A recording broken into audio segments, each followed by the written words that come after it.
étais, tu es et tu seras toujours le même, toujours le même. Tu as fait, tu fais et tu feras tant de merveilles, tant de merveilles. En ton temps, tout s'accomplit.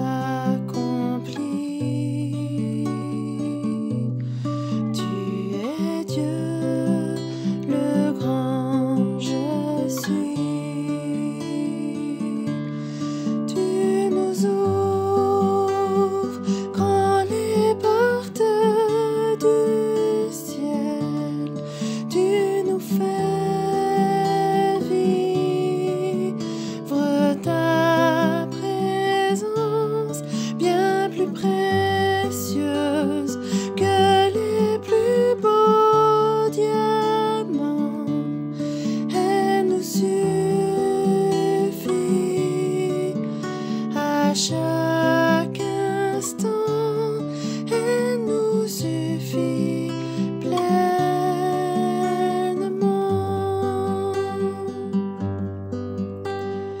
El Shaddai,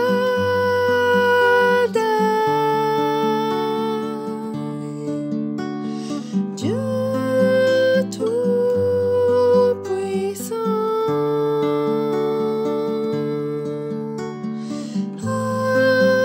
Adonai,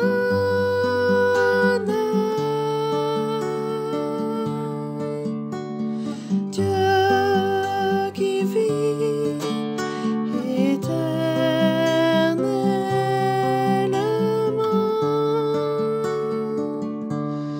Tu nous ouvres grand les portes du ciel. Tu nous fais vivre ta présence, bien plus précieuse que les plus beaux diamants. Elle nous suffit à chaque instant. Elle nous suffit pleinement.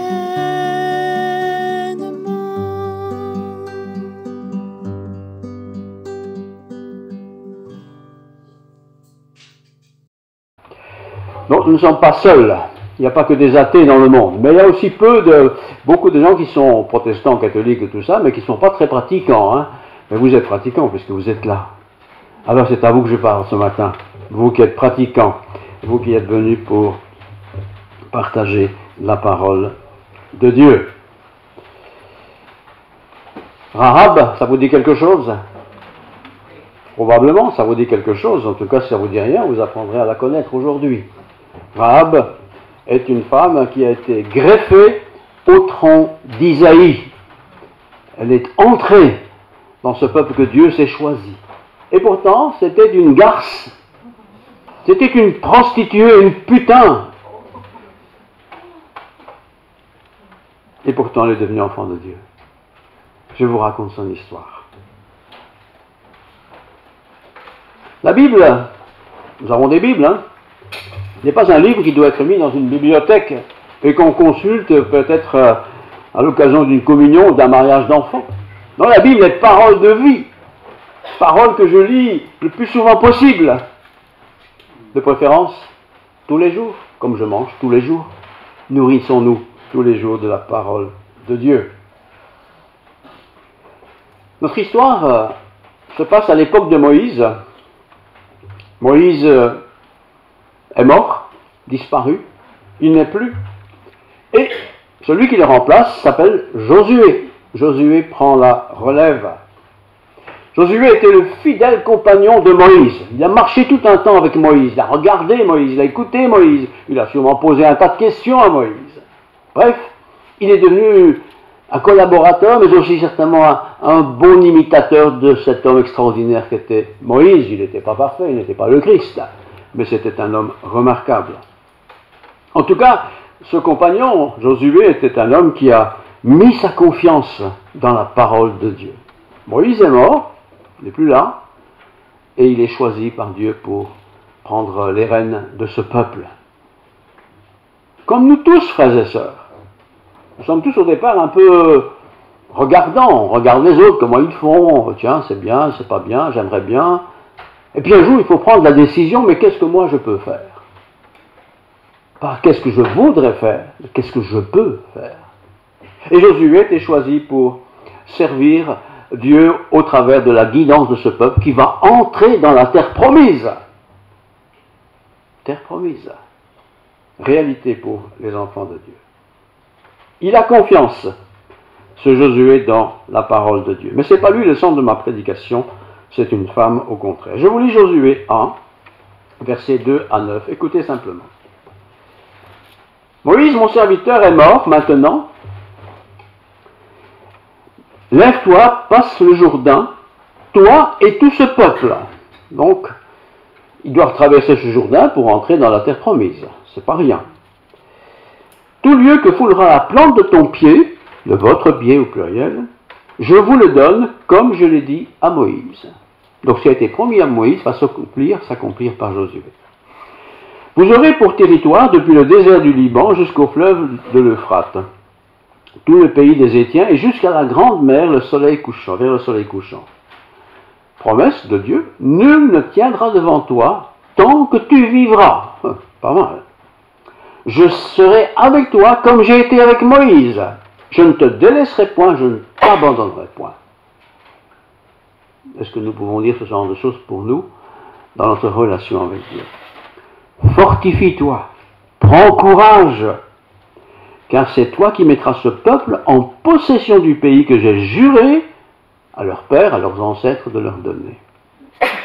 Fortifie-toi seulement, et aie bon courage. C'est Dieu qui parle là. Hein? Donne du courage, sois courageux, ne te décourage pas. Fortifie-toi seulement et bon courage, en agissant fidèlement selon toute la loi que Moïse, mon serviteur, t'a prescrite. Ne t'en détourne ni à droite ni à gauche, afin de réussir dans tout ce que tu entreprendras.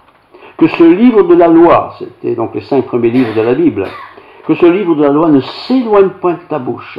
Médite le jour, la nuit, pour agir fidèlement selon tout ce qui est écrit, et alors tu auras du succès dans tes entreprises, et alors tu réussiras. Ne t'ai-je pas donné cet ordre? Fortifie-toi et prends courage, ne t'effraie point et ne t'épouvante point, car l'Éternel ton Dieu est avec toi dans tout ce que tu entreprendras. Ça, c'est Josué qui reçoit ce message de la part de Dieu. Il a eu un exemple pendant des années dans la personne de Moïse. Et maintenant, c'est lui qui va devoir prendre les rênes du peuple. Il va traverser ce Jourdain. Mais il se passe quelque chose d'inattendu. En tout cas, une intervention de quelqu'un d'inattendu. C'est une femme, c'est une prostituée. Verset 5, je relis, pour qu'on soit bien sûr. Donc à Josué, nul ne tiendra devant toi, même pas une femme, hein. Tant que tu vivras, je serai avec toi. Comme j'ai été avec Moïse, je ne te délaisserai point, je ne t'abandonnerai point. Alors bien sûr, si vous recevez ce texte un jour, une occasion spéciale, vous allez dire, ah ben c'est bien, merci beaucoup, mais bon, moi je ne suis pas Josué, moi je ne suis pas Moïse, je suis qu'un simple chrétien qui essaie de faire comme il peut, voilà. Et aussi longtemps qu'on est avec des chrétiens, ça va. Bah parce qu'après tout, ils pensent comme nous, ils croient comme nous, ça va.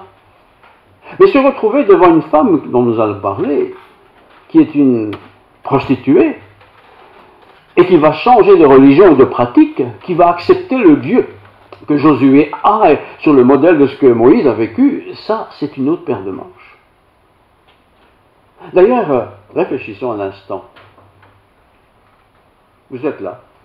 Je ne vous connais pas tous. Je vous connais à peu près tous. Mais supposons qu'à côté de moi, il y a une prostituée, notoire, qui dit s'être convertie à Jésus. Quelle sera notre attitude?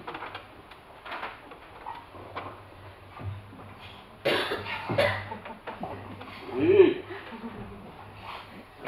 Sera son attitude. Parce que si cette prostituée devient chrétien comme moi, après tout, c'est ma sœur, c'est mon frère si c'est un homme.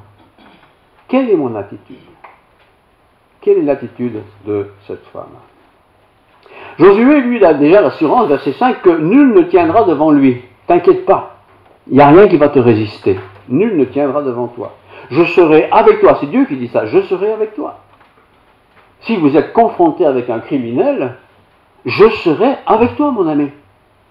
Si tu es confronté à une prostituée, pour prendre l'exemple, je serai avec toi.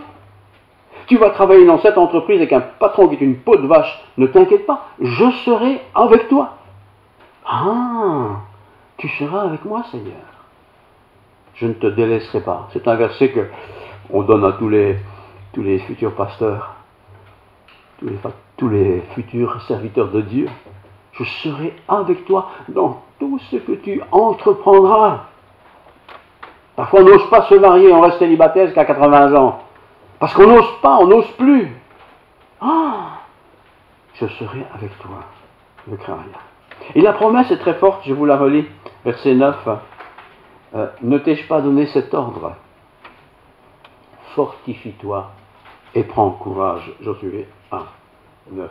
Ne t'effraie point et ne t'épouvante point. Bien des gens n'osent plus s'aventurer dans la vie. On n'ose plus prendre des risques. Quitte à rester célibataire. J'ai pas envie de connaître le divorce, etc., etc. Tout simplement parce que peut-être on n'a pas suffisamment conscience que Dieu est avec nous dans tout ce que nous entreprendrons. Josué n'est pas idiot non plus. Il a vu vivre Moïse, il a vu la foi de Moïse, il a connu certainement les expériences de Moïse. Il a été témoin de toutes sortes de miracles, parce que quand même, ils ont traîné 40 ans dans le désert, rappelez-vous. Dieu, chaque jour, envoyait de la nourriture, il buvait, c'était chouette. Maintenant, il est le chef. C'est lui qui va devoir prendre des décisions. Et il faut traverser ce sacré Jourdain. Le Jourdain, ce n'est pas un petit ruisseau d'eau, c'est quand même quelque chose d'important. Il faut le traverser pour entrer dans la terre promise. Oui, mais dans la terre promise, qu'est-ce qu'il y a? Il y a forcément des gens qui ne sont pas comme nous. Et parmi ces gens qui ne sont pas comme nous, il y a une femme. Et pas n'importe quelle femme. Verset 13. Donne-moi l'assurance que vous laisserez vivre mon père, ma mère, mes frères et mes sœurs, et tous ceux à qui leur appartiennent, et que vous nous sauverez de la mort. Une femme qui a du bagou, qui a de l'audace, qui demande à ce Josué, qui est le grand leader de ce grand peuple, de protéger cette personne et toute sa famille. Il fallait quand même le faire. Hein. Donnez-moi l'assurance que vous laisserez vivre mon père, ma mère, mes frères et mes sœurs. Est-ce que j'ai cette audace quand je parle de ma famille? Alors bien sûr, ici c'est un cas de guerre possible, nous ne vivons pas dans la guerre, mais un jour peut-être, je ne sais pas. Versets 10 à 11, 10 et 11, Josué donna cet ordre aux officiers du peuple, parcourez le camp, et voici ce que vous commanderez au peuple, préparez-vous des provisions, car dans 3 jours vous passerez le Jourdain pour aller conquérir le pays dont l'Éternel, votre Dieu, vous donne la possession. Le Jourdain, je le dis, c'est pas un petit cours d'eau tout simple, c'est quelque chose de très important. Et vous allez dans 3 jours traverser ce Jourdain. Avec les charrettes, avec les chariots, avec les personnes âgées, avec les personnes handicapées, avec les jeunes pleins de fougue. Enfin, tout ce peuple va devoir traverser. Mais ils savent très bien que le peuple qui est de l'autre côté du Jourdain, c'est pas le peuple de Dieu. Ce sont des peuples avec leur culture, leur religion, leur façon de faire, qui est très loin de ce que ce peuple a vécu depuis 40 ans. Essentiellement dans le désert et maintenant prêt à traverser ce Jourdain. Il y a de quoi être découragé, non? Ils sont nombreux. Et puis il y a cette femme. Verset 13. Voilà. Et maintenant, dit-elle, cette femme, je vous prie, jurez-moi par l'Éternel que vous aurez pour la maison de mon père la même bonté que j'ai eue pour vous. Je vous passe les détails de ce qu'elle a fait, mais vous pouvez les lire. Ils ont envoyé des espions. Ces espions ont été protégés par cette femme. Elle a menti à cause de ces espions pour qu'ils ne soient pas trouvés ni dénoncés. Et cette femme va oser, à elle toute seule, demander l'appui, le soutien de tout ce peuple qui veut traverser ce Jourdain. Je relis le verset. Et maintenant, je vous prie, jurez-moi par l'Éternel. Tiens, elle connaît déjà un peu l'Éternel, là. Elle n'a rien à voir avec Moïse, hein. Elle n'a pas vécu avec Moïse. Mais elle a vécu avec une expérience. Elle a trouvé une foi dans ce peuple qui doit avoir quelque chose d'exceptionnel. Et maintenant, je vous prie, jurez-moi par l'Éternel que vous aurez pour la maison de mon Père la même bonté que j'ai eue pour vous. Et cette bonté qu'elle a eue, c'était un gros mensonge. Oserions-nous dire à Dieu, j'ai dû mentir, écoute, pardonne-moi, mais j'avais pas trop le choix. Elle a caché des espions, des gens d'Israël. La police, si vous voulez, était venue voir, mais où sont ces deux hommes? On les a vus chez toi, là. La personne ici. Elle les avait cachés sous la paille, sur le toit. Elle les avait cachés. Elle avait été bonne avec ces espions qui n'ont pas été dénoncés. Et la police inquisitrice n'a pas trouvé ces espions. Et elle a raconté une bonne blague, et ils ont cru cette femme. Et cette femme prend ce prétexte du salut pour ces deux hommes en disant, mais tu vas faire la même chose pour moi, vous allez faire la même chose pour moi, quand vous allez traverser ce Jourdain, parce que c'est tout le peuple, ce coup-ci, qui va traverser le Jourdain. Versets 15 et 16. Elle les fit descendre avec une corde par la fenêtre, car la maison qu'elle habitait était sur la muraille de la ville. Une muraille tout autour, sa maison était sur le haut de la muraille. Elle fait descendre ces deux personnes avec une corde pour qu'ils soient sauvés. Donc, elle les fit descendre avec une corde par la fenêtre, quand même, une bonne corde, hein, car la maison qu'elle habitait était sur la muraille de la ville. Et elle leur dit, allez du côté de la montagne. Elle connaît bien son petit pays, là. Les autres, ils ne connaissent pas, ils n'ont jamais eu l'occasion de visiter. Allez du côté de la montagne, de peur que ceux qui vous poursuivent ne vous rencontrent. Cachez-vous pendant 3 jours. C'est une femme, hein, qui parle à des ennemis, poursuivis par la police, si vous voulez. Donc, cachez-vous là pendant 3 jours jusqu'à ce qu'il soit de retour. Après cela, vous poursuivrez votre chemin. Oh, quelle femme, hein? Une prostituée. Aucun intérêt. Méprisée, rejetée. A l'audace de sauver des gens qui viennent d'un peuple ennemi. Non seulement de les sauver, mais de les protéger et de faire un gros mensonge pour eux. Je ne vais pas dire nous allons prendre son exemple pour faire la même chose, mais il y a quelque chose à apprendre de cette femme. D'abord, cette femme n'a pas peur de dire que votre Dieu, celui dont vous m'avez parlé, que je connais par vous, ce Dieu-là, j'aimerais profiter de sa grâce. Pas tout à fait comme ça qu'elle l'a dit, mais c'est pour que vous compreniez. Elle savait qu'en sauvant ces deux hommes, en les cachant, puis en les sauvant, en les faisant passer par la muraille, elle savait qu'elle rendait un grand service, parce que ces espions étaient venus évidemment pour espionner, ils avaient raconté ça à leur chef, mais s'ils sont arrêtés, ils ne raconteront rien du tout. Elle sait cela. Mais elle a tellement foi dans ce qu'elle a fait, dans ce Dieu qui est leur Dieu, qu'elle pense que ce Dieu va aussi agir en sa faveur. Alors ce sont bien deux hommes. Et elle leur demande, voilà, je vous ai caché, j'ai menti pour vous, en gros, hein. Souvenez-vous de moi aussi. Parce qu'elle sait que ce peuple va traverser le Jourdain. Et là, ce n'est pas deux personnes, c'est tout un peuple avec les animaux et tout le reste. Elle sait ça. Mais quelque part, elle a la foi. Vous voyez, on pense parfois que pour avoir la foi, il faut être un bon chrétien depuis 50 ans, là, et être à l'église tous les dimanches et tout ça. Non, non, non, non, non. Un pécheur notoire, prostitué par exemple, qui se rend compte que le Dieu de ces chrétiens est un Dieu exceptionnel. J'ai envie de le connaître, j'ai envie de le rencontrer, j'ai envie de le recevoir dans ma vie. Versets 15 et 16, je relis. Elle les fit descendre avec une corde par la fenêtre. D'abord, elle devait être quand même un peu musclée, parce que quand même une corde, c'est pas de la ficelle. Enfin, admettons qu'elle ait une bonne corde, hein, car la maison qu'elle habitait était sur la muraille de la ville. La muraille, c'est haut. Elle est sur la muraille. Elle voit son côté, le côté de son pays, et elle voit probablement l'autre côté. Cette immense nation qui est là et qui va traverser ce Jourdain. Elle voit tout ça. Hein. Imaginez la scène, vous êtes dans la muraille, sa maison est là, elle regarde là, elle voit le peuple, elle regarde là, elle a son peuple, mais ces envahisseurs vont passer. Elle est toute petite, petite. Ils vont peut-être mettre le feu à sa maison, je ne sais pas, ils vont peut-être démolir la muraille. Il va se passer quelque chose en tout cas. Elle sait ça quelque part. Mais elle dit, souvenez-vous de moi. Et son salut sera cette corde rouge. Cette corde rouge, une corde,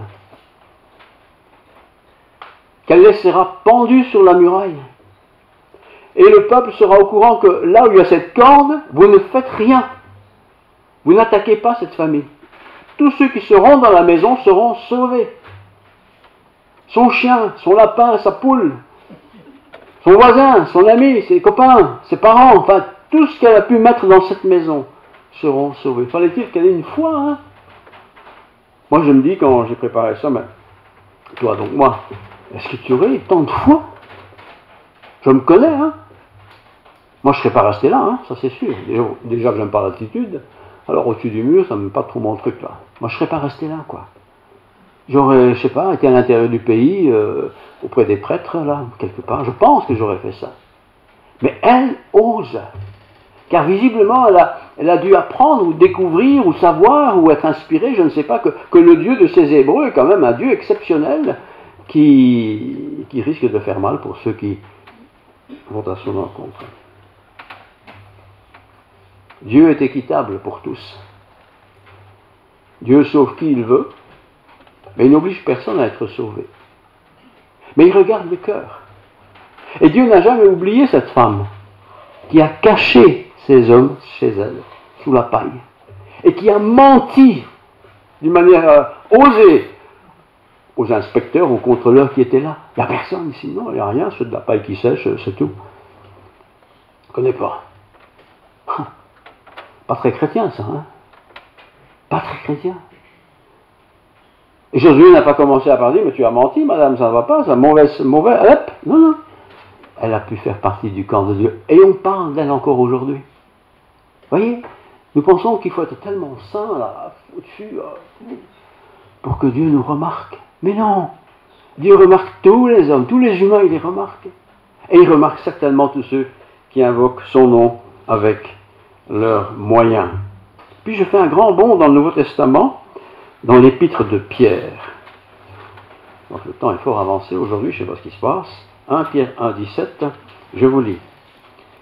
Et si vous invoquez, donc si vous priez, c'est invoquer, si vous invoquez comme Père celui qui est selon l'œuvre de chacun, celui qui juge l'œuvre de chacun, sans favoritisme, conduisez-vous avec crainte pendant le temps de votre séjour sur la terre. Vous savez, hein, que ce n'est pas par des choses périssables, par de l'argent ou de l'or, que vous avez été rachetés de votre vaine manière de vivre, que vous avez hérité de vos pères. Mais c'est par le sang de Christ, comme d'un agneau sans défaut et sans tache. Cette femme avait mis cette corde rouge qui symbolisait déjà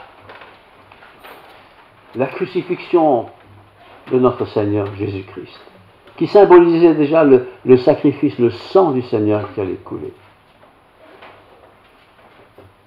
Vous savez que ce n'est pas par des choses périssables que vous êtes sauvés, mais c'est par le sang de Jésus-Christ.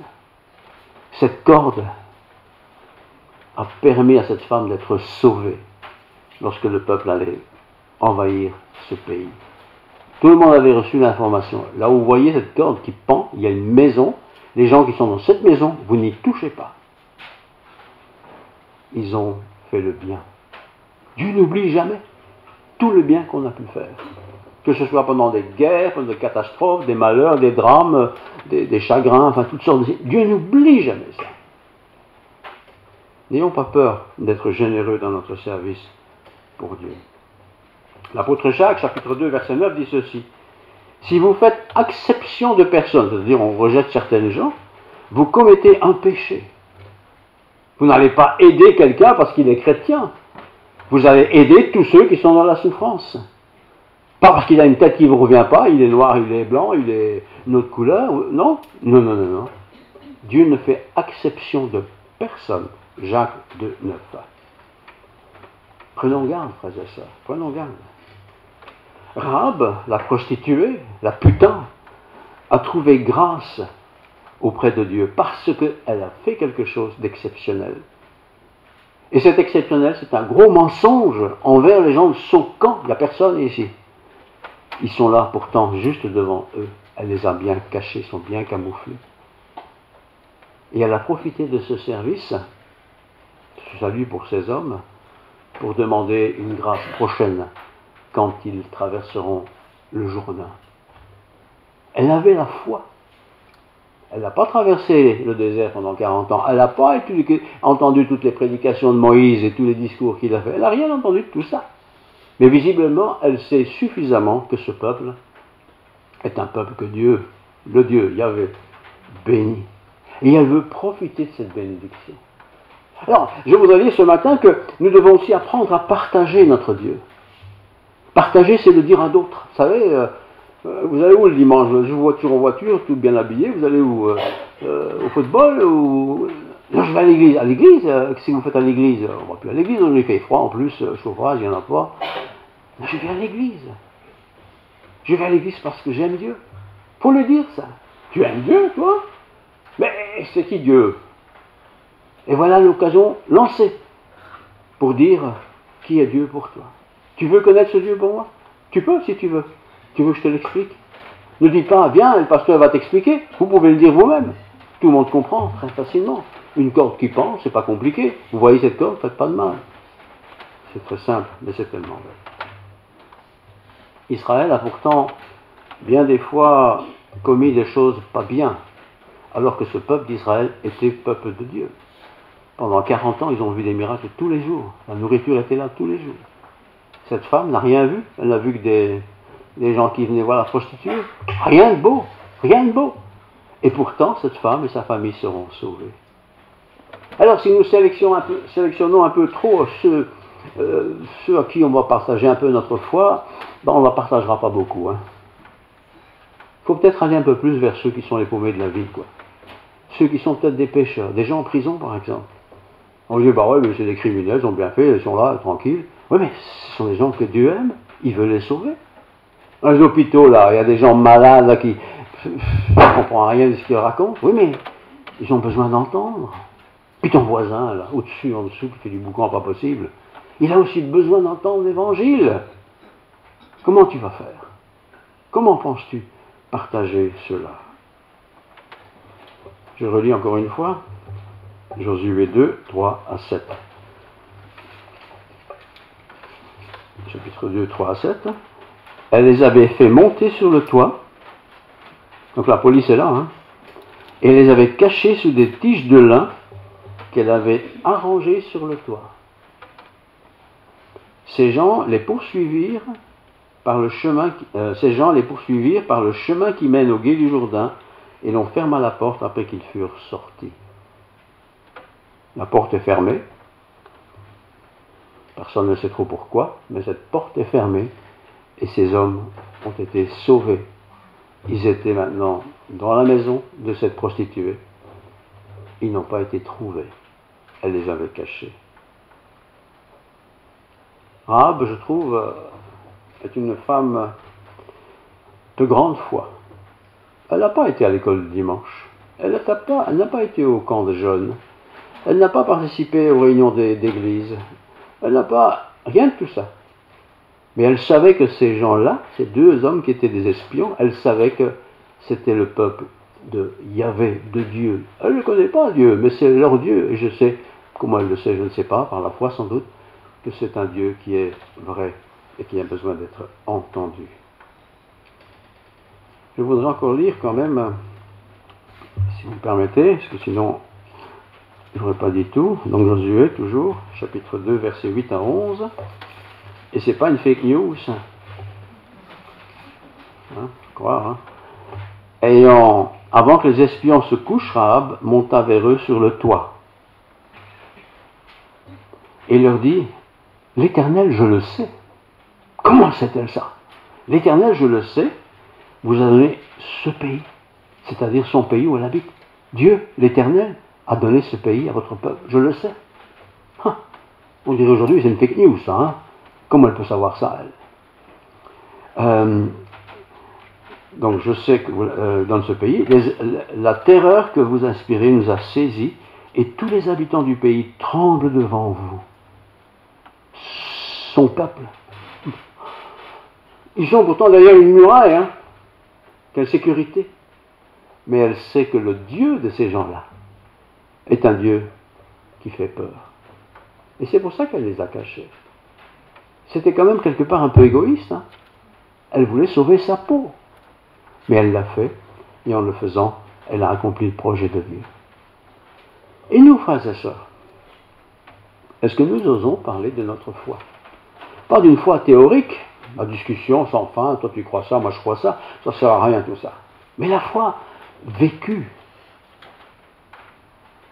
Quand elle a demandé qu'on mette une corde, mettez une corde rouge, c'est les autres qui ont demandé ça. Quand ils verront la corde, ils sauront qu'ils n'ont rien à te faire parce que c'est toi qui nous as sauvés. C'est quelque part la vie éternelle, si vous voulez. Cette corde qui symbolise le futur sacrifice du Christ. Quoi. Ah oui, une corde, c'est tout bête une corde. Comment une corde pourrait sauver tas de gens? Le Christ a donné son sang. C'est 7-8 litres, hein, pas plus. Mais ce sacrifice était suffisant pour nous racheter tous.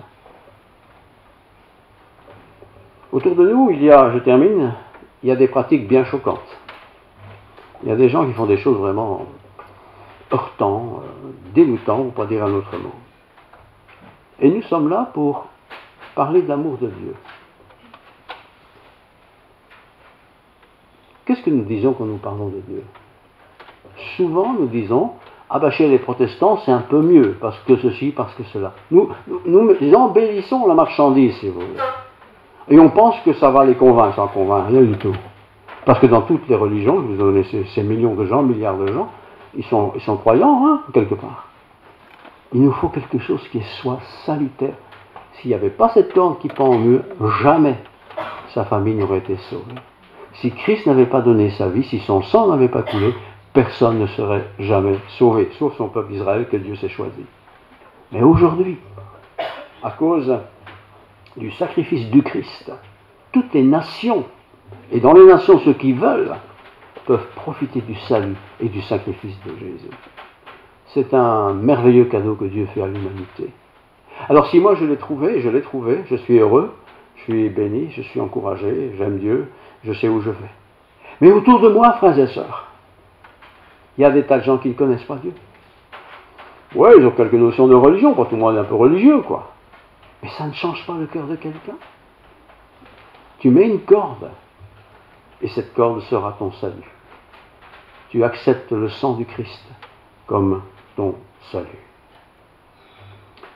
Josué 2, 11, nous l'avons appris, et nous avons perdu courage.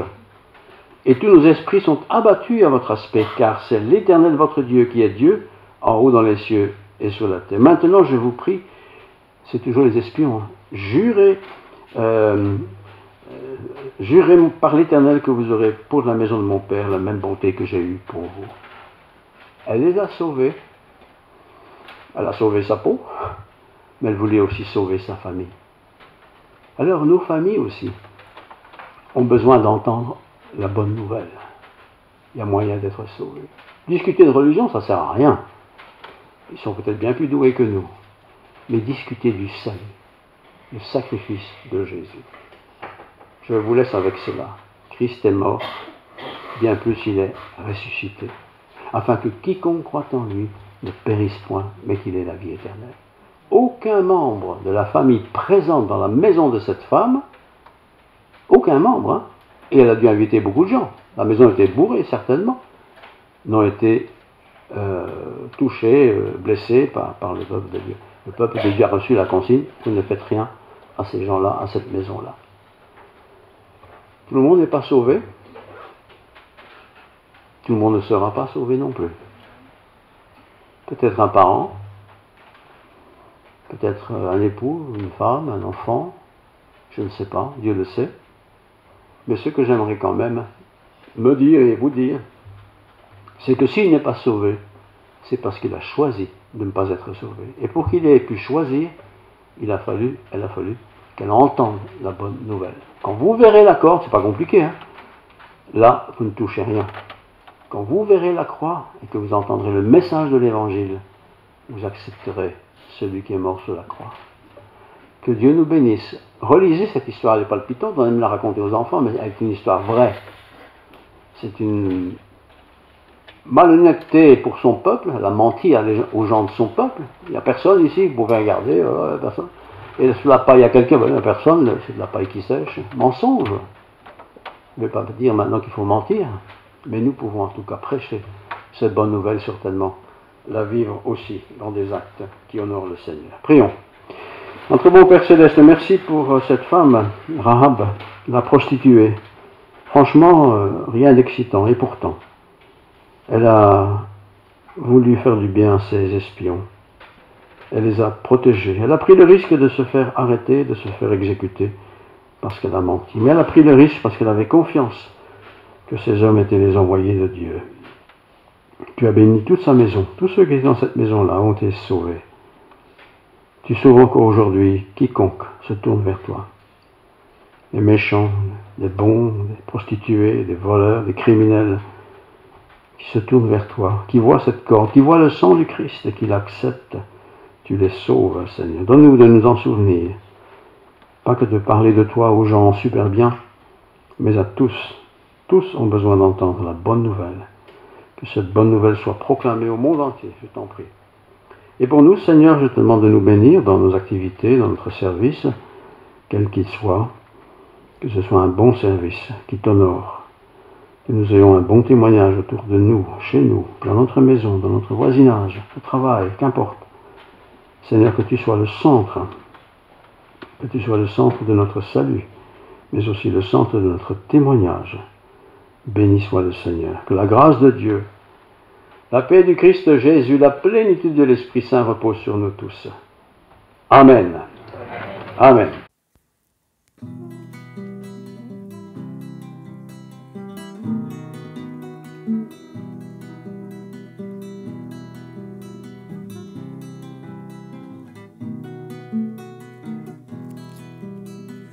Ô Seigneur, apprends-moi à t'aimer toujours. Donne-moi de ressentir tout ton amour. Oh, tu es mort pour moi, tu as souffert, tu as payé, et je veux vivre en toi, libéré. Roi des rois, tu nous as aimés le premier, tout en toi n'est que douceur et bonté, et les bras grands ouverts pour accueillir tous tes enfants. Tu sièges auprès du Père éternellement.